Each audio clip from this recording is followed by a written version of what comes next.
الحمد لله الحمد لله ونحمده ونستعينه ونستغفره ونؤمن به ونتوكل عليه ونعوذ بالله من شرور أنفسنا ومن سيئات أعمالنا من يهده الله فلا مضل له ومن يضلله فلا هادي له ونشهد أن لا إله إلا الله وحده لا شريك له ونشهد أن سيدنا ومولانا محمدا عبده ورسوله أما بعد فأعوذ بالله من الشيطان الرجيم بسم الله الرحمن الرحيم إن الله وملائكته يصلون على النبي يا أيها الذين آمنوا صلوا عليه وسلموا تسليما اللهم صل على سيدنا ومولانا محمدا عبده ورسوله وقال الله تعالى فمن يرد الله أن يهديه يشرح صدره للإسلام صدق الله العظيم. My respected brothers and sisters, Allah subhanahu wa ta'ala says in the Quran, فَمَنْ يُرِدِ اللَّهُ أَنْ يَهْدِيَهُ, that whoever Allah subhanahu wa ta'ala intends to give guidance to, يَشْرَحْ صَدْرَهُ لِلْإِسْلَامِ, Allah subhanahu wa ta'ala opens his heart for the Islam. When Rasulullah sallallahu alaihi wasallam was explaining this ayat, he explained what does this Yashrah Sadrahu lil Islam means. What does it mean that Allah subhanahu wa ta'ala opens up his heart? He told the Sahaba, opening of the heart means that Allah subhanahu wa ta'ala fills his heart with a special nur, with a light with which practicing Islam becomes easy. Because of which three things happen. One, his desires for dunya are diminished. He does not have any love for the dunya, and his attraction toward the akhirah increases, and he starts preparing for his hereafter. He starts preparing for his death.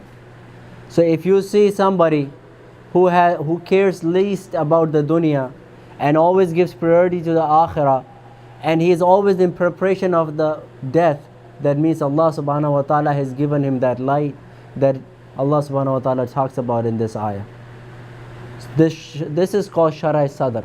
This is what is meant by Yashrah Sadrahu lil Islam. So what is this? Now there's too many questions that arise here. What does it mean by not having any attraction towards the dunya? Because this is the dunya we live in, and if you do not have any attraction towards the dunya, it's going to become very hard for us to live. And what does it mean to have a attraction towards the akhirah, and what does it mean to have a preparation for the death? There is different terminologies that are used to explain these phenomena. A terminology, very important terminology, is zuhud. Zuhud means a person comes in a state that he has no value for the dunya, and all his attraction is towards the akhirah, and he has dislikes for the dunya. He is always worried about his akhirah. He cares least about the dunya, and why? Because in preparation of the maut, in preparation of the death. So there is, in this ayah, explaining of this ayah, there is two things. One is zuhud, and one is the preparation of the death. And you know, the preparation of the akhirah and the preparation of the death has to do with our iman, right? And iman kamil, what is iman kamil? That we fulfill our duties. Whatever we are obliged to do, we fulfill our duties completely. And there is two types of duties that Allah subhanahu wa ta'ala has put upon us. There is certain type of duties which are related to Allah subhanahu wa ta'ala.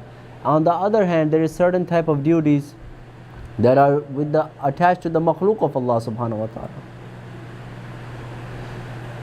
And what stops us, what is an obstacle that stops us in fulfilling these duties, is the love for the dunya. When we have the love for the dunya, when we care more for the dunya and we think that we behave as if we are going to live here forever and ever, ever, that's when we are short. Then that's when we fall short on our duties towards Allah subhanahu wa ta'ala and towards the makhluk of Allah subhanahu wa ta'ala. When we see ourselves coming short towards the rights of Allah subhanahu wa ta'ala, our ibadat, they decrease. And when we come short on the makhluk, on the rights of the makhluk of Allah subhanahu wa ta'ala, that means our khidmah, our serving, that decreases. So because the rights of Allah subhanahu wa ta'ala are called ibadat, and the rights of the makhluk of Allah subhanahu wa ta'ala is khidmat. Khidmat khalq and ibadat of Allah subhanahu wa ta'ala. And this only happens because if somebody has an extraordinary love for the dunya. So what is it? What is the love of the dunya? Things that are going to stay in this dunya. And the love of the things that are going to stay in this dunya is called the love of the dunya. And the things that are going to come with us after we die is akhirah. And the things that facilitate us for the life hereafter, it is also called akhirah. That is not called dunya. For example, what stays in this dunya? Our house stays back in this dunya. We leave, our house stays. Our job stays. Everything stays. This is all dunya. What comes with us? Our ibadat, our akhlaq, our good dealings with other brothers, our caring for others. Everything is taken to the next level. So this is akhirah. Our salah does not stay here. Our recitation of Quran does not stay here. If we help somebody out, even if we helped out an animal, that is going for the sake of Allah subhanahu wa ta'ala, thinking this is the makhluk of Allah subhanahu wa ta'ala, that is going to come along. So this is all akhirah. And the things that facilitate us are also the akhirah. For example, somebody buys a good bed, a comfortable bed, that if I'm going to sleep on this bed, I'm going to fulfill my sleep.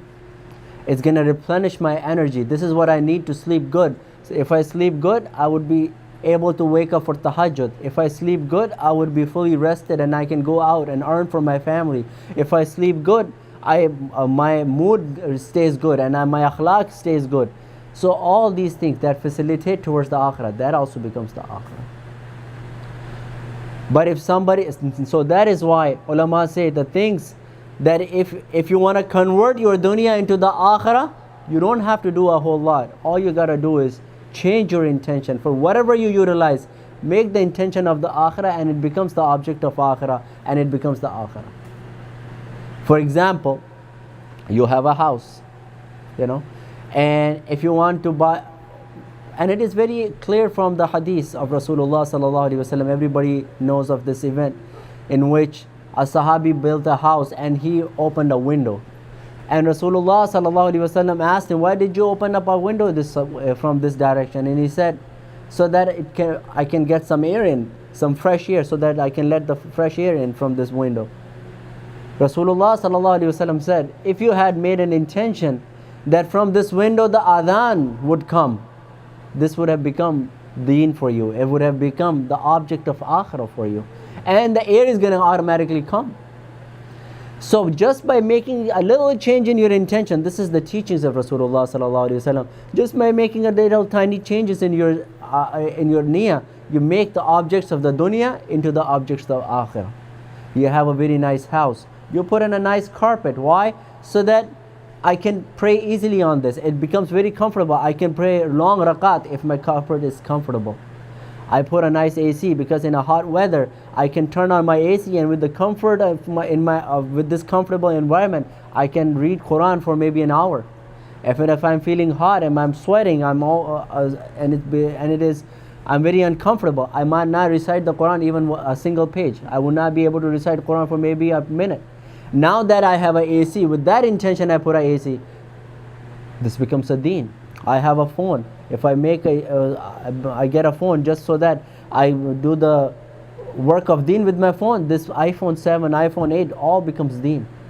Right? It all becomes ajr for you. As long as that object stays, it is an object of, not the object of the dunya, it is the object of the akhirah. So, in short, ulama have summarized it. What is dunya? Dunya is whatever makes you forget of Allah subhanahu wa ta'ala is dunya. And whatever keeps you reminded of Allah subhanahu wa ta'ala is the akhirah. If the big palaces, they remind you of Allah subhanahu wa ta'ala, that big palace is akhirah. And your pillow made up of stone and made up of brick, that makes you forget Allah subhanahu wa ta'ala, that brick pillow is a dunya for you. So it all depends on person to person. How do you utilize your stuff? How do you utilize your objects? If you want to utilize it only with a narrow-mindedness, that this clothes is something that I wear on a daily basis, this is a car that I have to drive, it becomes dunya. But if your intention is that this car is important, I need to keep a new updated car, so that whenever there is a taqaza for the deen, when there is a demand from Allah subhanahu wa ta'ala, whenever is the time of salah, it's easy conveyance for me. It takes me easily. I don't want any hardships on the way. So this becomes that car, that brand new car becomes the deen for you. So this is the zuhud. Zuhud means a person who becomes very uncaring of the dunya. And I already gave you the definition of the dunya. What is dunya? A person becomes attracted towards the akhirah. He tries to make everything of this dunya into the akhirah. And this process is called, this situation is called zuhud. And zuhud is a great quality a person can have. And it takes a while to inculcate that. And after a person has zuhud, everything becomes easy on him. Fulfilling the rights of Allah subhanahu wa ta'ala becomes easy on him. Fulfilling the rights of the makhluk becomes easy on him. It reminds me, and if you look back in the history, there is examples where we see that Anbiya alayhi salatu wassalam have physically left out every object of this dunya in preparation of the akhirah. There is a very famous story of Isa alayhi salam. They said that Isa alayhi salam used to carry only two things.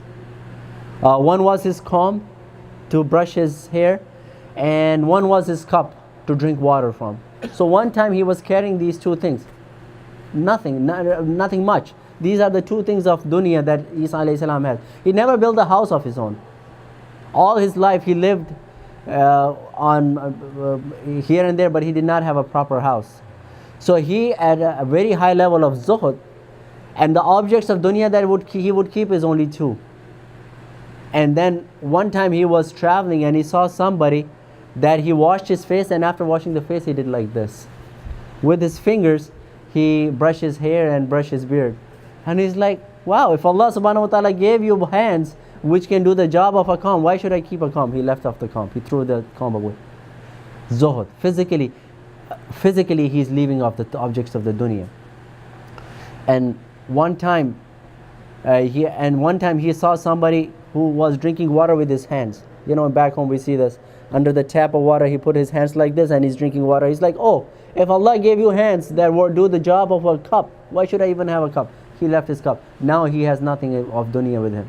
So sometimes ulama and Anbiya alayhi salatu wassalam or awliya Allah, you would see the examples that they physically left the dunya. On the other hand, you would see some ulama and some Anbiya alayhi salatu wassalam and some awliya Allah who have not left the dunya physically, but they had left the love of the dunya and care for the dunya. Right? And this is what is required. This is what is required. A person who has physically left out the dunya, but he still has the love for the dunya, that is not the real zuhud.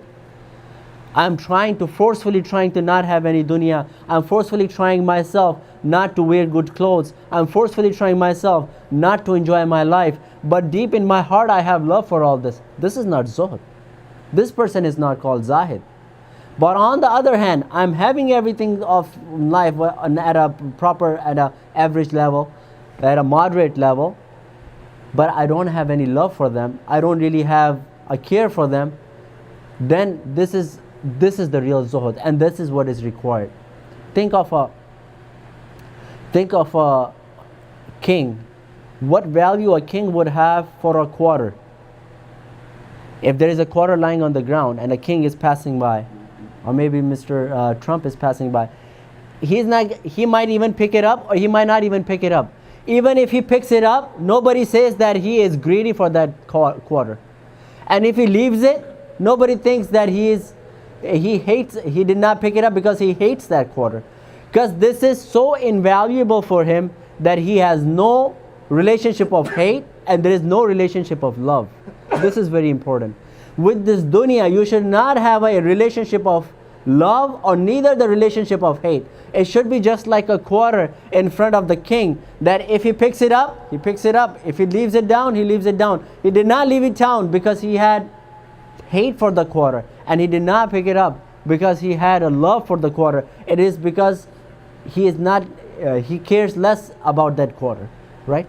So in the same way, this is the life of the moment. In the heart, in your heart, you don't have attraction towards the dunya and you don't have the hate towards the dunya. Sometimes people learn to become religious, newly religious people. They say the zuhud is leaving of the dunya. They would forcefully talk bad about, oh, this dunya is so bad, this dunya is such, this is not the proper zuhud. Why? Because you're establishing a relationship of hate for the dunya. That means this has some kind of a level, it has some kind of importance in this in your life. That is why you are condemning it. So condemning of dunya also shows that you have some level of connection with the dunya. So the real zuhud is a person does not condemns or does not love the dunya, but it uses it for the sake of the akhirah. He uses the dunya as a boat. He uses the dunya as a plane who's gonna take him from one destination of this dunya to the next destination of the akhirah, to our final destination. And he uses this dunya just like a boat that would sail him from the oceans of the dunya to the oceans of the akhirah. So this dunya is just like a vehicle, it's just like an object for us that takes her from point A to point D, from the point of this from this dunya which is going to end to the akhirah which is everlasting. So this is what the proper zuhud is. One time, this is the story our Shaykh Hazrat Maulana Mufti Munir Ahmad Akhoon would tell us many, many times. And it is very inspiring story. And he says, one time Bayezid Bustami rahimahumullah ta'ala, he's a big Shaykh of his time, Tabi'i, Sufi scholar, awliyaullah. And he said that nobody made me speechless except for one young boy of Balagh. One young boy of Balagh made me speechless and nobody else could make me answerless like him. And he said, what happened? He said, that young boy came to me and he said, oh uncle, Ya Ammi, what is zuhud? What can you explain me what zuhud is?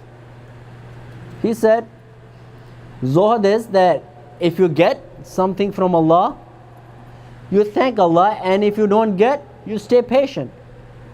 If you get it, you make shukr to Allah, and if you don't get, you make sabr. And Rasulullah sallallahu alaihi wasallam said, a moment his status is so ajib, it's so strange, that sometimes he has only two states and both of them are going to make him closer to Allah subhanahu wa ta'ala. If he gets a blessing from Allah, he makes shukr to Allah. He thanks Allah, and as a result he gets closeness to Allah. And if he is deprived of something, he makes sabr, he stays patient, and as a result of the sabr, he gets closeness to Allah. A moment has two states and both of his states are in his favor. So this is so ajib. So Bayezid Bustami rahimahullah ta'ala says, the zuhud is that if you get, you pay thanks to Allah, and if you don't get, stay patient. He said, this young boy of Balagh beautifully said, he said, oh Chacha Jan, oh uncle, if this is what is the zuhud in your city, that is the level of zuhud that the dogs of Balagh have. If the master give him the food, if the master throws a bone at him, he thanks his master by waving his tail. And when the master doesn't give him anything, he stays patient by the doors of the master. He doesn't run away, he stays patient. He never barks. In Balagh, the zuhud of the people is that if they do not get anything, they stay patient, and when they get something, they give it to others. This is the true zuhud of the people of Balagh. And he said that when I heard this, I had nothing else to say. So Bayezid Bustami rahimahullah ta'ala says that this young boy made me speechless. So this was the zuhud of awliya Allah. This was the zuhud of the people of the early times. But at this level, in today's time, it is not required. Ulama does not require that you physically leave off, because the iman is not of that level, right? And the tawakkul is not of that level. We don't know, there is so many tests, there is so many hardships that come across in our lives, and we become impatient. So it is not very improper for us to have that type of zuhud. Yes, but at the least what we can have is where we can make this dunya becomes invaluable in our heart. If this dunya becomes invaluable in our heart, then this is good enough for us. This is good enough zuhud for us. And indeed, this is the most proper zuhud, that trying to get this dunya invaluable in your heart. As a result, what would happen? The path towards become a kamil mu'min, a path towards becoming a complete mu'min would become easy for you. So what is that path towards the complete mu'min? Like I said before, fulfilling the two responsibilities towards Allah subhanahu wa ta'ala, staying humble in front of Allah subhanahu wa ta'ala, showing your gratitude towards Allah subhanahu wa ta'ala, and also fulfilling the rights of the makhluk. So once you fulfill these two rights, and today we see that either today there is a group of people who are too much into fulfilling the rights of the makhluk. Even the rights of the animal are very important for them. They spend so much money in protecting animals. When I was in Minnesota, I had a roommate, white American roommate, and he had a rabbit, pet. Usually you get rabbits for $5-10, not an expensive, and sometimes you can just adopt it for free. So he had it for a few months, and then he became sick. And he was talking to me, my rabbit is sick. I laughed, and I said, if I were you, I would slaughter it and I'll eat it. It would have make me a good meal. He said, no, what are you talking about? You're gonna eat up this cute rabbit? This is so cute. How can you eat it? How did you even say that? How can you even say that you want to eat my rabbit? I'm like, yeah, you can do whatever you want, but usually what happens in our country that you keep the pet for however long it is, and when it becomes sick, you just eat it and get the new one. Because people in our country, they keep chicken. As long as the chicken is good, you keep it, and once you start getting sick, right away you use your knife. It makes a good meal for you. So this is what I suggested, and he said he did not like that idea. He got very angry at me. He took it to the hospital, spent $700, and back and forth in the clinic. Maybe in a week or 10 days time, this rabbit died. And I was laughing at him. Like I said, what did you get after spending $700 on a $5 animal? You had something which for $5, but this is the akhlaq. This is the rights to the makhluk of Allah subhanahu wa ta'ala. This is the makhluk of Allah. So he had that level, so he had that care for that animal. So in the Western world, you would see that even the rights of the animals are fulfilled to a level that they are ready to spend any amount of money on a rabbit, on a mouse, on a cat, right? And but their connection with Allah subhanahu wa ta'ala is so weak. They always argue who created us. What if there is a God, and what if there is no God? And if you cannot see God, maybe there is no God. So their connection with Allah subhanahu wa ta'ala is so weak, but the connection with the makhluk of Allah subhanahu wa ta'ala is so great that they can spend you can expect any dollar amount being spent on an animal like this. On the other hand, on the eastern countries, Pakistan, Bangladesh, our countries like that, you will see the lot of connection with Allah subhanahu wa ta'ala, with the rights of Allah subhanahu wa ta'ala. You would see people praying tahajjud. You'll see people fasting Mondays and Thursdays. You'll see people spending time in the path of Allah. And somebody, I was in Medina, and there was this Jamaat, and they said this Ramadan there was more than 8,000 Jamaat who went just from the city of Peshawar. In 1 month, more than 8,000. He said 8,400 Jamaat. So this is azmatulillah. This is how much the huququllah are getting fulfilled in the eastern countries. But to the makhluk, it is very poor. With the akhlaq are so poor that they cannot, the peace of within the boundaries of the house is not present anymore. You know, between the husband and the wife, the relationship is so poor. Between the father and the children, there is no relationship. There is no love for the younger ones. There is no respect for the older ones. So what is this? So this is the level of the shafqat wala khalqillah. But on the other hand, azmatulillah, the respect of Allah and the rights of Allah subhanahu wa ta'ala at the highest level. So neither this is kamil iman nor this is kamil iman. The kamil iman is that you have azmatulillah. Then whenever there is the rights of the time for the fulfilling the rights of Allah, you fulfill that right. And whenever there is the right time to fulfill the rights of the makhluk of Allah subhanahu wa ta'ala, you fulfill that right.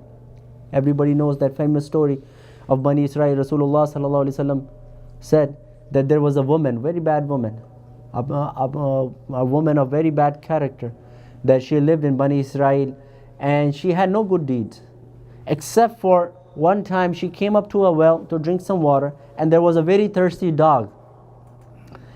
And this thirsty dog was there, and she felt bad, she felt pity for the dog, and she took her shoe off and wrapped up with and then tied it with her scarf, and then from the well she could get whatever water she could get in her shoe and gave it to the dog and quench the thirst. And after so many years she passed away, and then the Nabi, the Prophet of that time, saw her in the dream and asked her, what happened to you? And she said, I was forgiven. Why?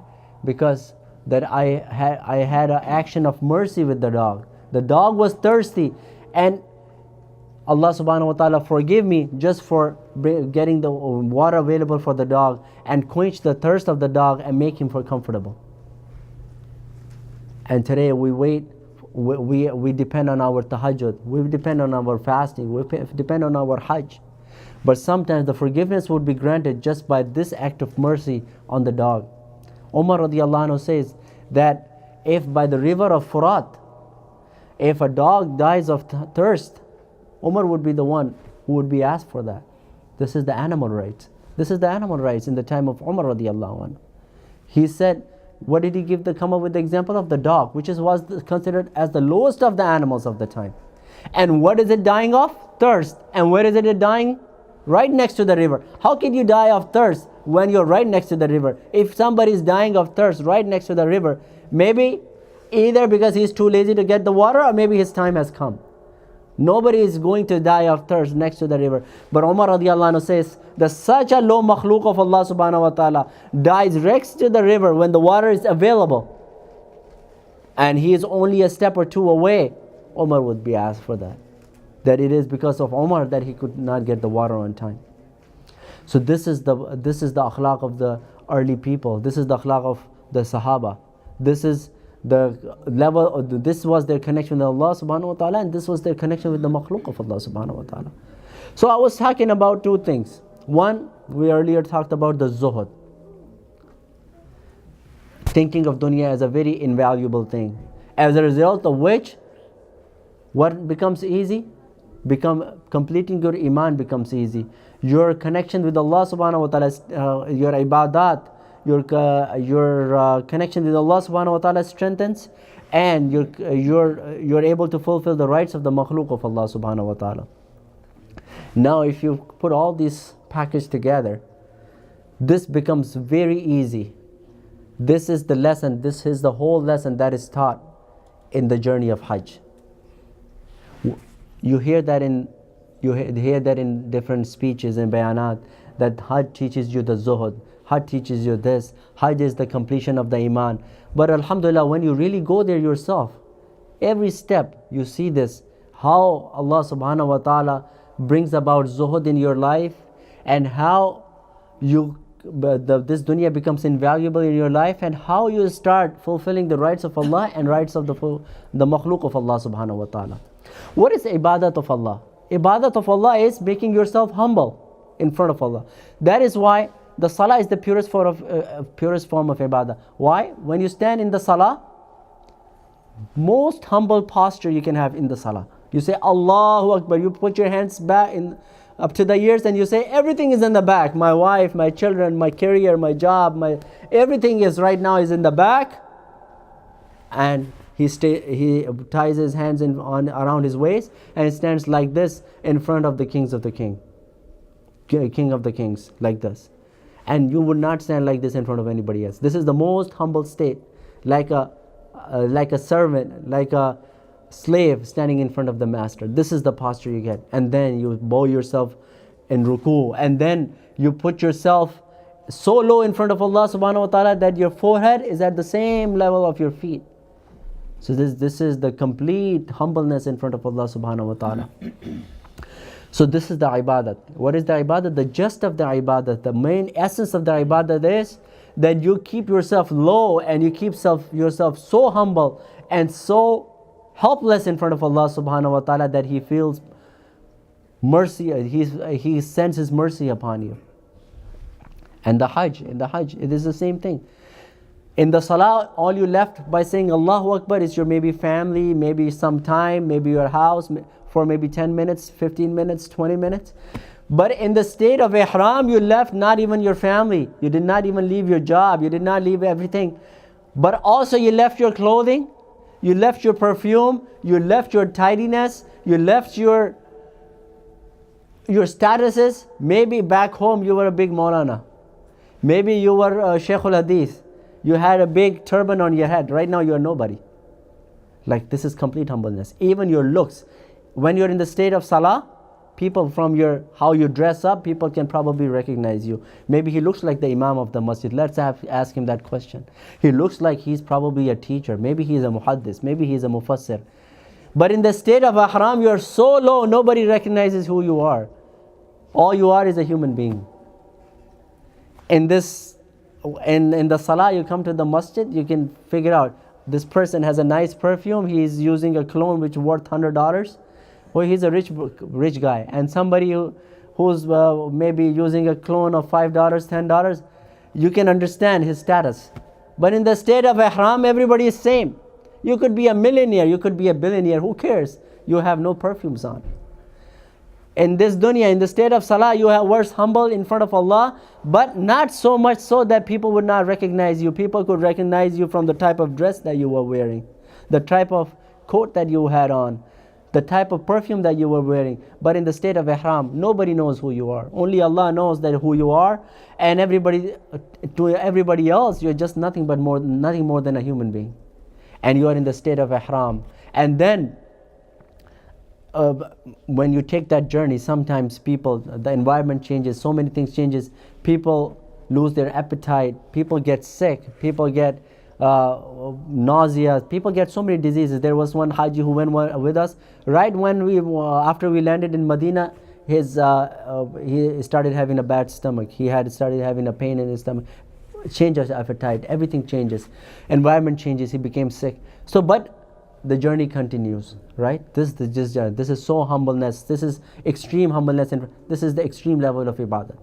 And in this dunya, you were making the ibadat of zakat by paying in the Hajj. You're not even only paying through your body, you're paying through your money too. These days Hajj is very expensive, and then over there also you have to spend.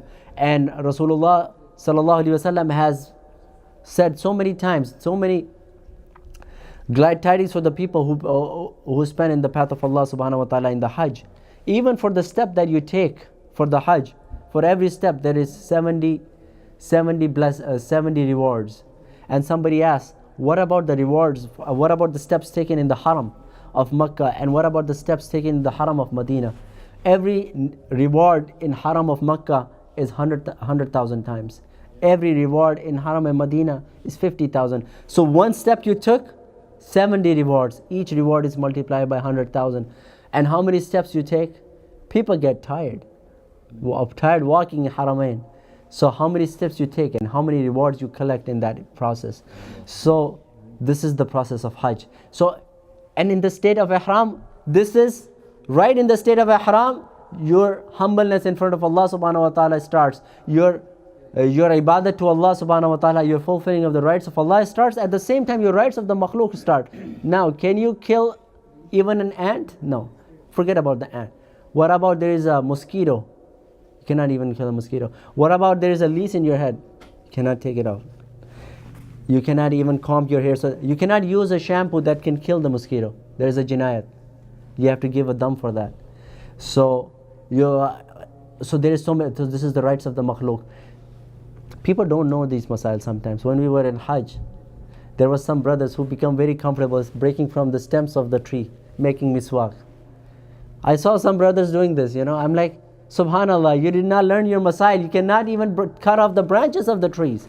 Even that is a jinayat. You cannot pluck the flowers. You cannot cut the grass of the haram. Even that is a jinayat. If you really need a miswak, spend a couple of riyal. You can get from this, they're selling the miswak everywhere. Why do you have to cut the branch? Bad habits. Bad habits. So you have to realize. So somebody stood up and said, this is wrong. You cannot be. But it is not cutting the whole tree that you get to do the dam. You just have to give the sadaqah. But it is improper that you're cutting from the branches just to make a miswak. So, right as the journey starts, huququllah and huququl ibad, they are both taken care of. You're realized of both of the huquq, that you cannot get angry at.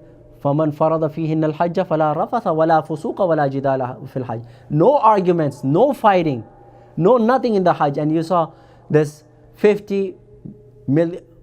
million people doing the Hajj, people coming from all cultures, and nobody fights with anybody else. These people Hajjis that come from Africa, they're very less trained. I don't know, they are trained that you have to bump into each other to get your right. One time we were standing next to this Zamzam place, and there's so many taps for Zamzam. And there's nobody over there, hardly anybody. And there's one guy from our group who's drinking water from Zamzam. He's the only one. And this guy from Africa comes and bumps into him and gets the water from the tap. I'm like, maybe this is what they are trained for. This is what they are trained. That if you want to go get something in the haram, you have to bump into each other. You have to fight to get it. But subhanAllah, this guy did not even have any frowns. Not even a frown on his forehead that this brother bumped into me. In Muzdalifah, it's amazing. And then you also learn the zuhud. As you go first, usually people go to Medina first. Here, you're not used to sharing any room with anybody, right? Zuhud was leaving of the dunya. And you started your zuhud by leaving off everything. Your house, your family, you're in the state of ihram. This is the absolute form of zuhud. But zuhud is in 3 things. Zuhud is in what you wear, zuhud is in where you live, and zuhud is in what you eat. Zuhud is absorbed in all 3 things. What you wear, the zuhud of a haji is so much, is at an extreme level that he does not wear anything except for 2 pieces of cloth. And zuhud of the haji is in the matters of where he lives, in his living space. I'm going to tell you that. We went to Medina first. Here you're used to not sharing your room for more than your wife. You don't share your room with anybody else except for your wife. And now in Medina you learn to share your room with 3 other strangers. Complete strangers, you never know them before. Then when you come for Makkah, the hotels of the rooms of Makkah are a little bit more crowded. In our room there were like 7 people. So you learn to share your room with 6 other strangers. Then after you live in Makkah, then you go where? In Mina. The tents have even more zuhud than living. Before you were living in a house, went to a small room, now a bigger room. Now you became in a tent. Now you're sharing your tent with like 70, 80 people in the Mina. And you have nothing else except for a carpet and this tent. And it is there is AC. They try to put an AC. This is not really an AC. They put a cooler, but it only cools the area if you're right in front of the cooler. You can only feel that if you're right in front of it, otherwise it's hot everywhere else. And then when you go to Arafat, your zuhud increases so much so that you're with 200-300 people in the tent. The tents are bigger. In the Arafat, the tents are bigger. The bathrooms are even more crowded. And everything else is even, I would not say bad, even more harsher. Things becomes more harsh. See, the zuhud increases. The zuhud in terms of your clothing had from the day one, but the zuhud in your living increases as you progress in Hajj. And what happens in Muzdalifah? Even that tent is gone. Go sleep under the roof of the sky with 5 million people all together. Now you have to share the road. You have to share that open land with 5 million people under the shade of the sky. Nothing else. Not even a tent. And that was so amazing. So and a person has such a pleasant time. Even the Muzdalifah, the people who have gone for Hajj, people get such a nice and sweet sleep in Muzdalifah that it is amazing. That when you have nothing on to wear, then you have nothing to eat. There is not even restaurants. There is no bakala. You know, there is a grocery store, they call it bakala. There is no such thing as bakala in Muzdalifah. In Mina you get something, people sell food. In Arafat people sell food. And you get food in Muzdalifah and you don't get any food, and there is no stores that you can buy food. So this person observes the complete zuhud in the Muzdalifah. Nothing to wear, nothing to eat, nothing to live. Still, the sleep in the Muzdalifah is the sweetest, most comforting sleep. And I know you sleep in Muzdalifah and you sleep like a baby. What about the shower? In Muzdalifah, no showers. No, so Muzdalifah is nothing. It's one night only, right? no, It's one one. night, but if something happened during the Yeah, night, there is bathrooms, but they're so crowded that you don't no, even. I'm talking about the shower, right? No showers. No shower. No shower. You can probably use it from the bathroom. There is a faucet. You can use that faucet and make a shower yourself. What about a night discharge somewhere, right? Yeah, you're right. No, but there is no, bath. So Then yeah, there are- what we say, right? No, there's water. You can go use the bathroom. There's not proper showers, but there is bathroom and there is water. You Ghusl, can make. so we can take Yeah, the yeah, you can make the ghusl? ghusl like that. Yeah. Oh, Yeah, but there is. I was talking about the level of zuhud that you get in terms of the space, like sharing the space with 5 million people, complete zuhud. What could be? And then you sleep like a baby.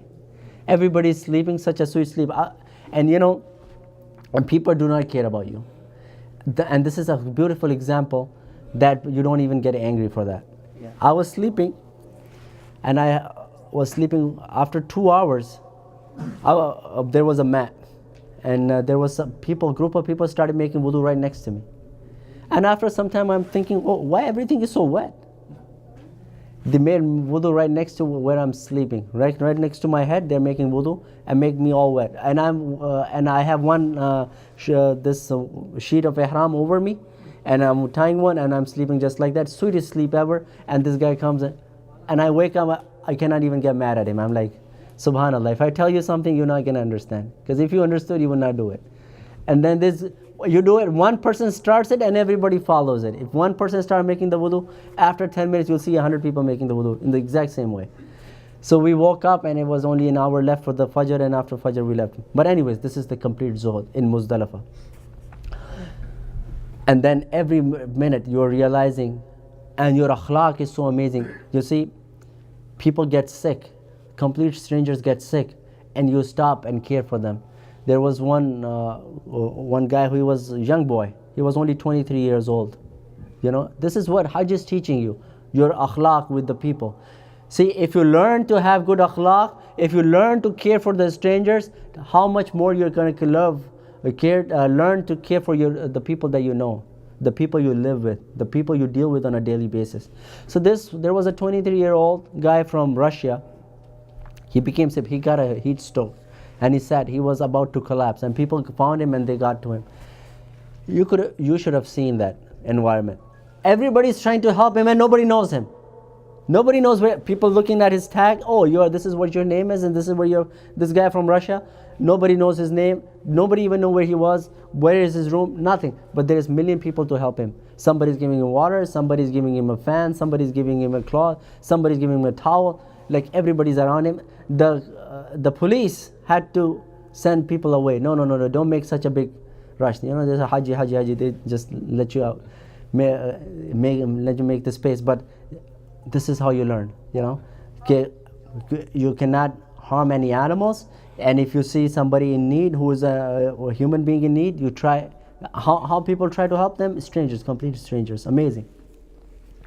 And also you learn that more dunya you keep, harder your life becomes. We were told in Mina that, in the hotel in Makkah, we were told that now we're going to go in Mina and we're going to stay there for these many days until the 12th. And you take the bare minimum with you. Bare minimum. More stuff you take, it's going to be only harder for you to move around in the camps. So some people make a little bit hefty bag. I know this brother who in our group, he got a very nice fancy, sleeping bag, and a water bottle, and this and that. Too much stuff. It only became hard on him. And others did not take anything. They sell a mat, which is like 5 or 10 riyal. They give out mats. And some people did not get any sleeping bags, only the mats.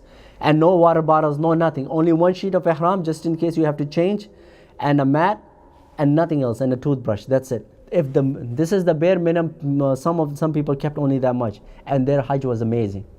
They didn't have to carry anything, because once you go in Mina and after that you have to go Arafat, who knows if you're going to get a bus or you're going to have to walk. If you're walking, even yourself feels heavy to you. Why am I carrying myself? Every little thing is heavy when you have to walk. So as we were moving around, I was thinking, see, subhanallah, this Hajj teaches you the less dunya you have, easier your life is going to be. People who had carried a lot of dunya, like a sleeping bag and a suit and this and that, and the big bag, hiking bag, they had some nice fancy hiking bags, it was only hard on them. So you learn the zuhud of the ta'am, the zuhud of the ta'am. Yeah, I told you the zuhud of the libas, zuhud of the makan, and zuhud of the ta'am. Zuhud of the ta'am is also at the highest level. Sometimes you get food, subhanallah. Sometimes you don't get food, subhanallah. Sometimes you get food, but you're so tired to get to the food. You sleep, subhanallah. All your focus is, how I'm going to fulfill my manasik. How am I going to make this? How am I going to make sure this happens and this takes place and that takes place? All these things. So this is a lesson that when you come back, your focus should be in the akhirah. Your focus should not be in how much dunya I need to collect. Whatever dunya you have, whatever house I have, if this is good enough for me, this should not be a problem for me, that I should worry about to get a different house or a different house. If it is easily affordable, then it's a different story. But whatever is given to you, it is enough, and make thanks to Allah and work and earning the akhirah, which is your final abode, which is everlasting. So in the same way, this was the lesson that was getting taught to everybody, that you are in the process of Hajj. You're always thinking about manasik, how my manasik would be fulfilled, how am I going to go for Rami, how am I going to go from how is the bus is going to come move me from here to there, when is the less time, when it's going to be less busy so that I can go for tawaf and ziyarat. All these things you are planning. You care less about where am I going to sleep. Nobody talks about where am I going to sleep. Nobody talks about what am I going to wear. Nobody talks about what food I'm going to get today. Am I going to get Pakistani food or Arab food, or if I'm going to even get any food. No food, no problem. There is dates, there is water, enough. Move on. So this whole process teaches you the zuhud of food. It teaches you the zuhud of makan. It teaches you the zuhud of libas. It teaches you how to fulfill, how to give priority to the deen of Allah subhanahu wa ta'ala, just like you were giving the priority to the manasik of Hajj. In the normal life, you start giving priority to the demands of Allah. Just like in the state of ihram, you were not hurting anybody. Not even the least that was biting you. Not even a mosquito that was there just to suck up your blood. You were not even killing that mosquito in the state of ihram. So you were not even even harmful to the animals and mosquitoes. So when you come back, you learn how to not be more harmful to the people around you. Rasulullah sallallahu alaihi wasallam said that you cannot become a complete mu'min until other person is not protected from your harms of your tongue and the harms of your body. Man salima man salima. So salim al Muslimu min lisanihi wa yadi. That if the other Muslim is not protected from the harms of your tongue and the harms of your body, you cannot be a complete mu'min. And there you learn that even the animals are protected from your harms. Even they don't get harmed by you. Even the plants do not get harmed by you. Even you don't cut their branches. You don't even cut the grass. So when you come back, you're at a higher level of. And then you learn the zuhd, that whatever Allah has given you, make shukr to Allah and not be greedy. In Muzdalifah, you learn that when I give up everything for the sake of Allah, I get the most pleasant sleep.